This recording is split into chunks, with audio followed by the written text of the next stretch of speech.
What's going on, everyone? This week it's Jason. I'm gonna reveal my Week 7 GPP Millionaire Maker lineup for Draftkings.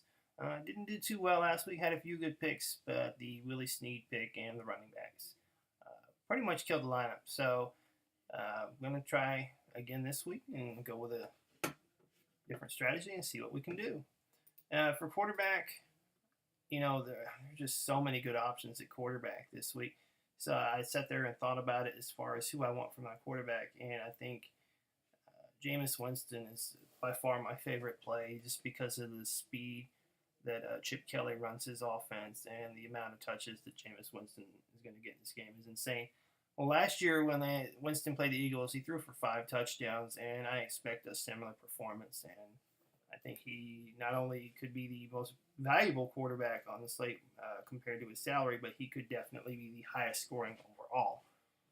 And I'm going to pair him with the obvious and Mike Evans, who's going to get a massive amount of targets. With or without Vincent Jackson, he was going to get a massive amount of targets, and it's just going to be that much more. And again, the game flow is just insane. Continuing with that game stack, I'm going to go with the cheap running back here in Jaquez Rogers. He got a ridiculous amount of touches against Carolina, and he's the only one in the backfield here. Again, same theory, playing San Francisco, and that speed of that San Francisco offense is going to lead to just an enormous amount of touches for this offense. So I like playing the entire game stack here.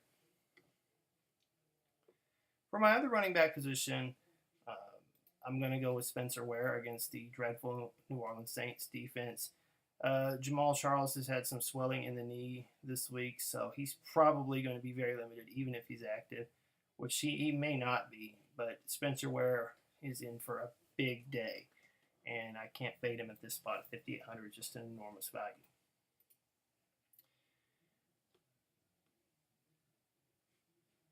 For my defense, I'm going to go next to my defense, and I'm going to go with the obvious play that I think a lot of people just keep passing up every week.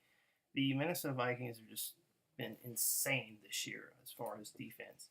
And if you look at their numbers, they only one game did they post in single digits, and that was still 8 points. And they do have a game where they posted 26, another one with 21, 16, and they're playing the rookie quarterback Carson Wentz, who was getting sacked quite a bit by the Redskins defense last week. So this could be an even bigger spot. Even though it's in Philadelphia, I'm not that concerned about it. The Vikings D is just an automatic play for me every week that they're in there.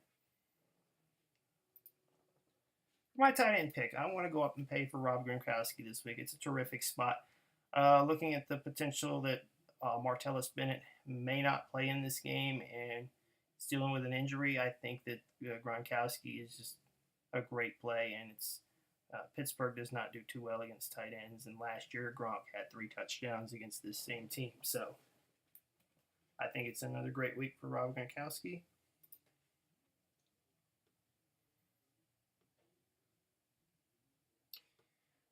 Another game I want a piece of, but I'm going to go a little bit different way than what people out there are doing, and I want a piece of the Cincinnati offense, but I'm going to put Tyler Boyd in this spot at 3,000. Tyler Boyd is getting a lot more work out there on the field the last few weeks, and they are playing a dreadful Browns defense that is especially vulnerable to slot receivers. And Tyler Boyd had a couple of big plays last week, so I expect next to no ownership on Tyler Boyd, and I expect a great game potentially out of him, and it's a nice pivot away from all the people that are potentially going to play AJ Green. For my next wide receiver spot, I'm going to do another pivot, but it's another game that I definitely want a piece of, and it's the San Diego Atlanta game. I want Mohamed Sanu, who's starting to get a lot more targets.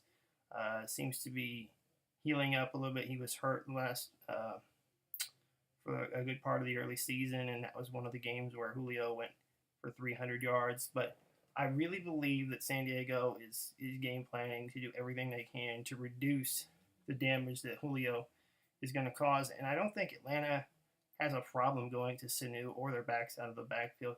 But in this case, I think Sanu is just the forgotten man, and he's the second in targets for the Atlanta Falcons. So I think that's a great play. And in my flex, reading the news that Cam Chancellor is doubtful for the Seahawks Sunday night. Not very many people are going to be on David Johnson. He's still going to have a decent amount of ownership, but it's not going to be what it normally is, and I think it's just a great spot for a Sunday night hammer to have David Johnson in your lineup. And that's my lineup, and good luck, everyone.